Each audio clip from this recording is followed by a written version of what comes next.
All right. Today's lesson is about the Emancipation Proclamation.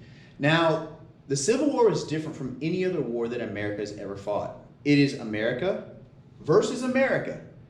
So the South is trying to fight and gain independence from itself. Lincoln in this war has to deal with the idea of emancipation. Now, when he became president, he made a promise that he would not end slavery. But he has to think of this from a greater good scenario now. Lincoln's promise to the South that he wouldn't abolish slavery is hard on him because he doesn't want to break his word.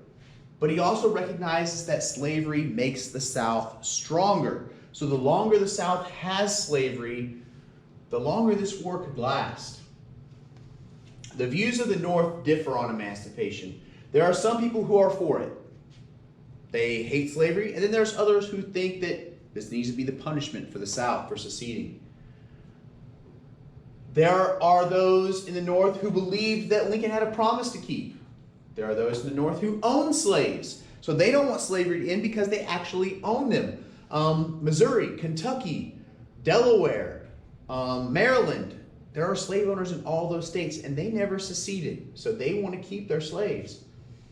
And then there are many who are simply racist, who don't want the freed slaves to come to the North and compete with white people for jobs.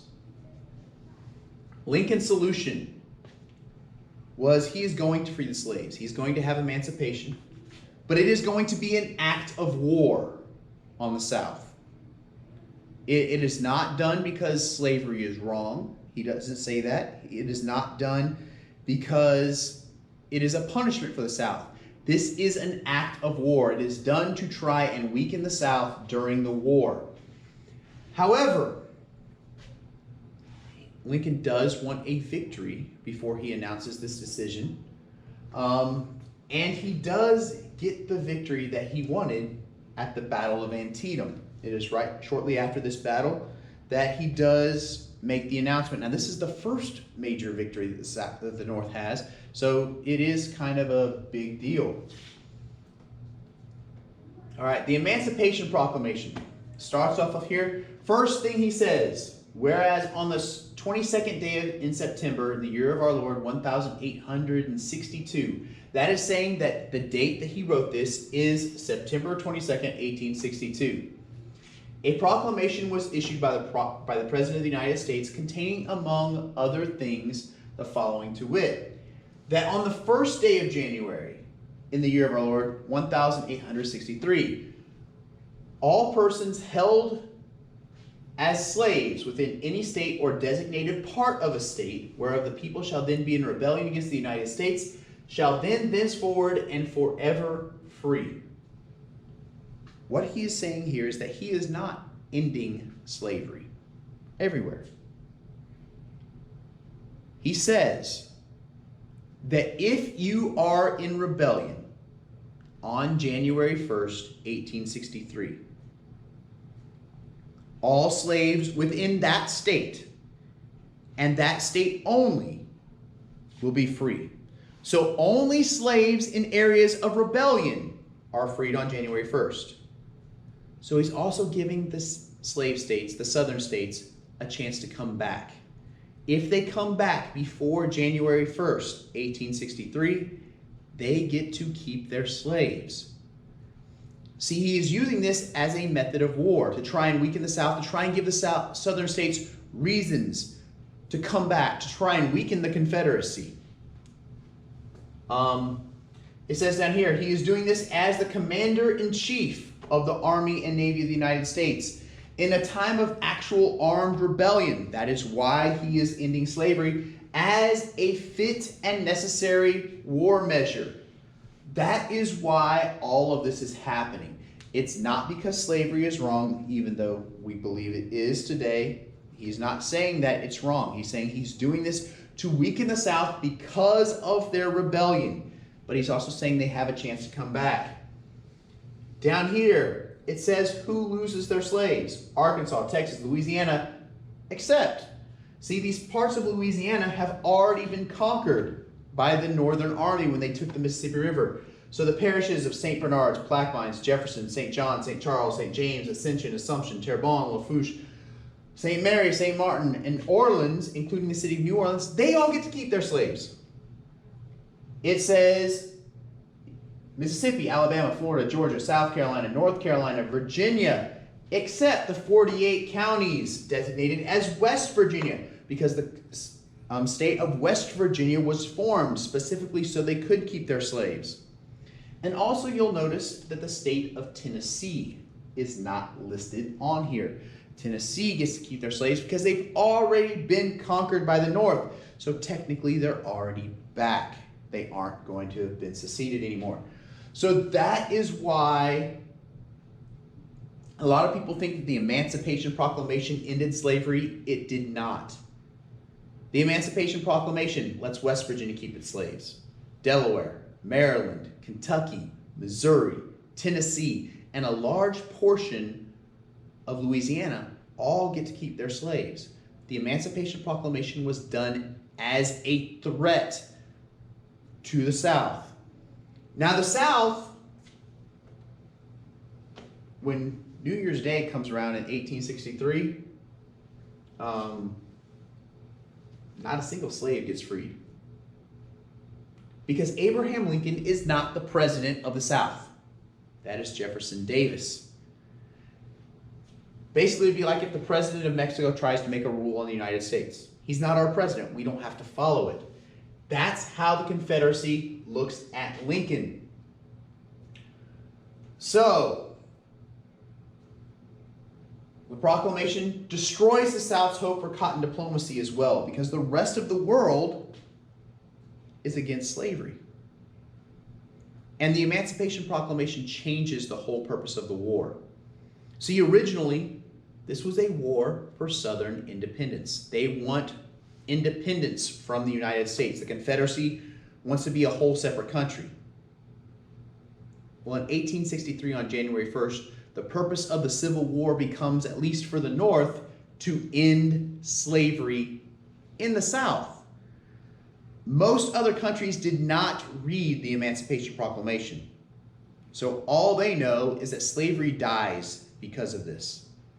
They don't realize that the only people that lose slavery is the South, that the North gets to keep it.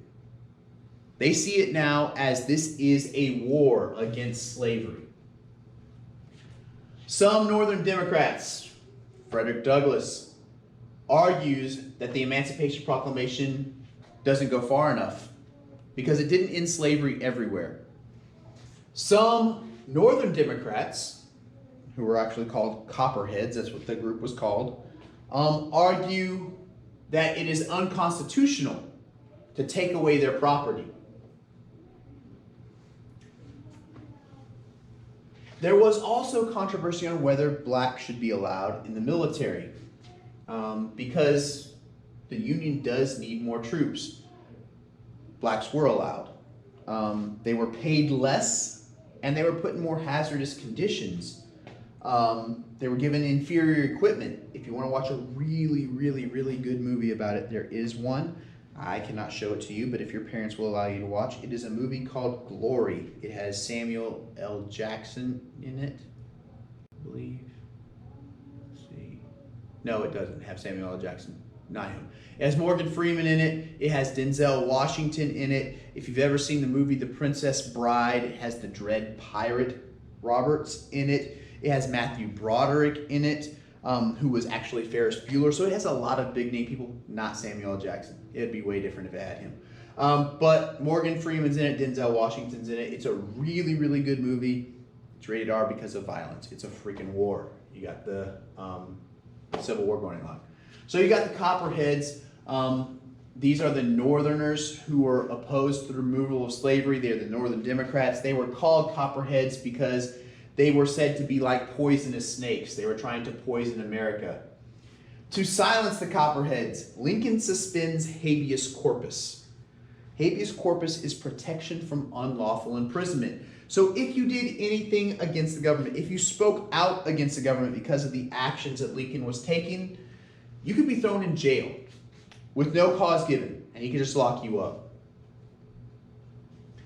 1863, many of the people who were enlisted actually leave the United States military. They say that they are not willing to fight to free African Americans from slavery. As a result, the Congress creates the draft and starts drafting the soldiers, starts forcing people to serve in the United States military. It is controversial. There are actually riots in New York over this draft because a lot of white people said they did not want to have to put their lives on the line to free blacks. The South also passes something like the draft. It is called the Conscription Acts, where Southerners are forced to join the military. Although most Southerners had already joined the military, if you were able to and you were a male in the South, most of them had joined the military. However, if you owned a large enough amount of slaves, you did not have to join the military. There was a loophole in the Conscription Act. And if you had enough money, you could actually buy your way out of it. Because of this, the Civil War becomes known as a rich man's war and a poor man's fight. Because the war was so that rich people could keep their slaves, but the poor people were the ones that had to fight it. Poor people were the ones that were forced to fight in this war. In the South, almost all able-bodied men did join the war. You were seen as a coward if you couldn't. This leaves the really, really, really old and the really, really, really young to do all the work that the men would do, but in most parts, it was the women who picked up the slack for all the men that were gone. They're the ones that have to pick up the workload. A lot of women also helped out with the military. Dorothea Dix, this is over here, she was the lead nurse in the Union Army. Clara Barton, she would form what would later become the American Red Cross. And Sally Louisa Tompkins over here created a military hospital in Richmond, Virginia. Jefferson Davis actually appointed her a captain in the Confederate military. So soldiers actually had to salute her when they were walking through the hospital. Warfare wasn't the only cause of death, though. Twice the number of soldiers died from disease than died in combat. We talked about that in the lesson the other day. Prison camps were another enormous cause of death.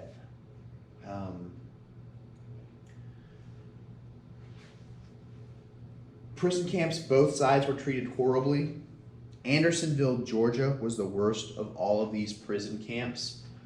They had a death total reaching 150 a day. Normally when you guys are in class, I show you this picture and I ask, what is this a picture of? The number one answer is the Holocaust that I get. This picture is actually a picture of a captive from Andersonville, Georgia. All right, so when we talk about how Hitler was horrible, which he was, how concentration camps were horrible, which they were, always keep in mind that everybody is capable of evil. Americans did this to other Americans during the Civil War. This is something that we did. All right, so it's not that America is some high and mighty country that is incapable of doing evil. We did it too.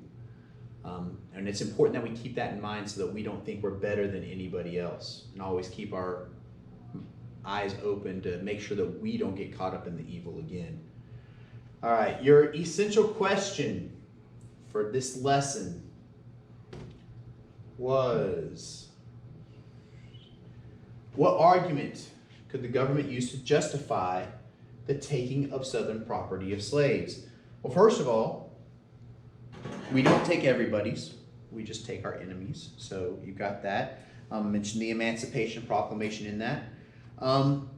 We are also able to take property away from people that have committed crimes in the Constitution. Well, if the South has seceded, the South has gone against our government, technically what crime may they have committed? All right, we'll see you guys back in class. Make sure you guys get your work done. Talk to you later.